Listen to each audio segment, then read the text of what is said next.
The air in Germany is thick with a desperate, brittle tension, a nation holding its breath, balanced on the edge of a knife. One story consumes everyone, from the factory worker to the aristocrat. A battle for the very soul of the country. It is a presidential election, but it feels like a war.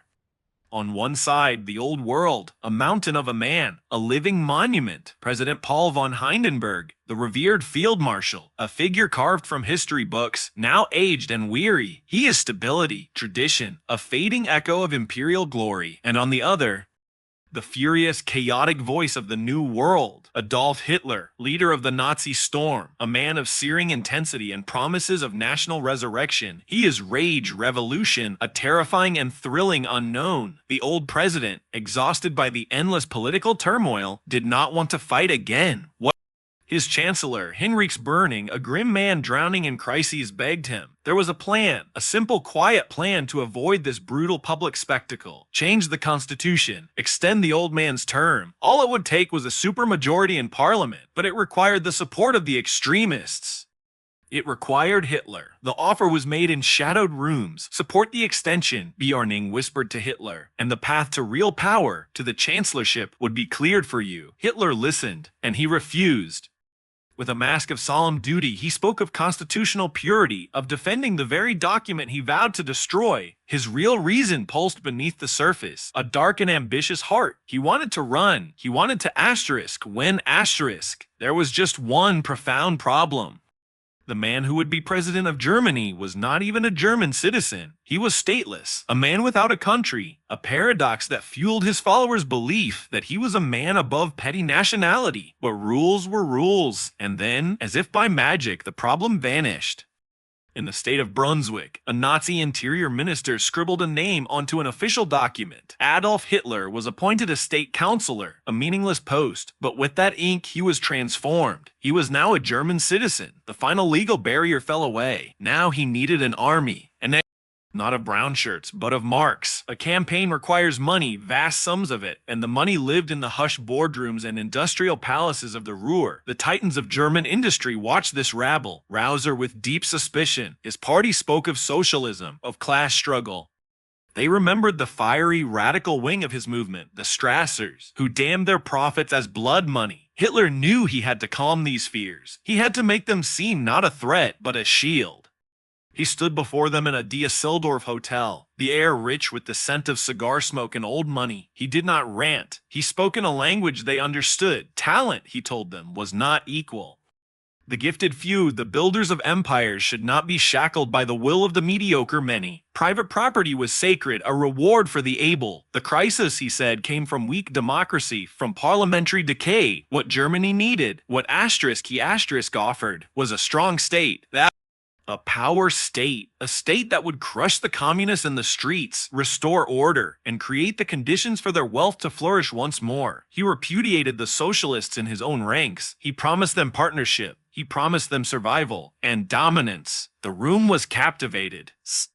The fear began to melt, replaced by a calculating interest. Here was not a revolutionary of the left, but a radical of the right. Here was a man who could control the mob and direct its fury away from their factories and toward their enemies. While Hitler's star rose, Chancellor Björning's was sinking into a cold sea. His austerity was breaking the country's back. Breadlines grew longer, despair deeper. Even the old president's inner circle, men like the sly schemer Kurt von Schleicher, began to whisper that Björning was a liability in a last, desperate gamble for relevance. Björning turned to the world stage. At a Grand Disarmament conference in Geneva, he demanded equality for Germany, the right to rearm, to throw off the shackles of Versailles. The French, haunted by the ghost of the Kaiser's army, refused him flatly. He returned to Berlin, humiliated, empty-handed. And all the while, the election machinery ground forward. The stage was set for a duel of giants. Hindenburg, reluctantly drafted back into service, his campaign funded by a secret flow of government money, promoted as the shield against chaos. Smash Hitler. The Social Democrat posters pleaded, vote Hindenburg. He was the guardian, the unifier, the last bulwark. But his reputation so colossal had cracks. Whispers followed him, that his great war victory belonged to another, that he had ushered the Kaiser into exile, that he had dodged inheritance taxes on a gifted estate. He was a hero, yes, but a human one. And then there was Hitler's campaign. It was not a political campaign, it was a national awakening. Joseph Goebbels, a master of dark spectacle, unleashed a torrent of propaganda. The message was simple, brutal, and repeated everywhere. 13 years of shame, 13 years of betrayal by the November criminals, 13 years of democracy in decay.